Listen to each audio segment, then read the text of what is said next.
dianjurkan seorang itu bekerja mencari pendapatan sekalipun dia sudah mempunyai kecukupan. Dianjurkan untuk dia mencari lebih daripada itu. Seperti mana diharuskan untuk bekerja dalam bidang-bidang yang halal, mengumpul kekayaan untuk kesenangan dan nikmat dan untuk mencari keluasan dalam kehidupan. Tinggal lagi kadar wajibnya ialah untuk memastikan kelangsungan kehidupan itu. Jadi bekerja untuk kelangsungan hidup itu wajib. Dengan arti kata kalau dia tak kerja dia tak makan, kalau dia tak makan dia mati kelaparan. Maka wajib untuk dia bekerja mencari kecukupan itu. Lebih daripada itu dianjurkan dan lebih lagi diharuskan. Selama mana dia tidak meniatkan mencari harta semata-mata untuk menambahkan kekayaan. Tujuan dia nak jadi kaya raya saja agar dia dapat menghitung-hitung harta yang ada di tangannya. Niat yang macam tu adalah niat yang tercela. Dia adalah niat berlebih-lebihan. Adapun kalau sekiranya dia berniat mencari kekayaan dan harta tersebut dengan tujuan untuk mendapatkan ketaatan Allah dengan menggunakan harta kekayaan yang ada itu pada jalan-jalan ketaatan seperti bersedekah dan membantu orang lain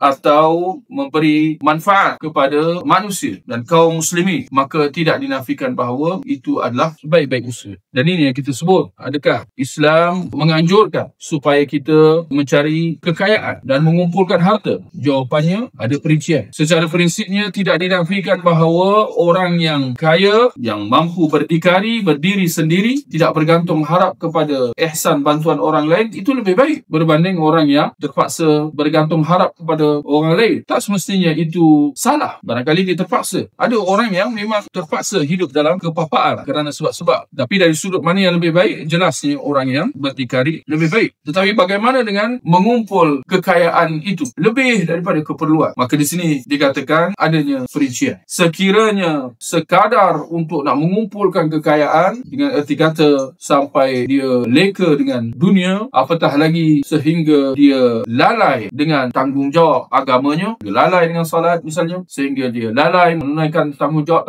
yang lain seperti jaga ahli keluarga, isteri dan anak-anak, mengabaikan pendidikan isteri dan anak-anak misalnya, apatah lagi sehingga dia terlibat dalam benda-benda yang haram, riba, penipuan dan sebagainya, maka itu jelas perbuatan yang ditegah, bahkan perbuatan yang tercela, ketika mana matlamatnya menghalalkan cara, menggunakan cara yang halal dan juga cara yang haram, maka itu jelas satu perbuatan yang salah dan ditegah. Berbanding dengan orang yang nak mencari kekayaan dengan niat untuk mencari redha Allah Subhanahu Wa Taala, bagi membolehkannya bersedekah dan menunaikan tanggungjawab zakat. Untuk nak mengeluarkan zakat perlu ada kekayaan, betul atau tidak tuan-tuan? Sedangkan zakat itu adalah ibadah. Tapi bagaimana kalau nak mengeluarkan zakat sedangkan orang itu tidak ada harta? Jelas dia perlu berusaha mendapatkan kekayaan tersebut supaya dia mampu mengeluarkan zakat. Maka usahanya itu adalah ibadah kerana dia nak mencari redha Allah Subhanahu Wa Taala. Demikian kalau usaha dia nak mencari kekayaan untuk nak melakukan kerja-kerja kebajikan yang lain, nak membina masjid, membina sekolah, membina jalan raya dan sebagainya untuk manfaat orang lain, maka itu tidak dinafikan bahawa dia mendapat pahalanya dengan usaha yang dilakukannya.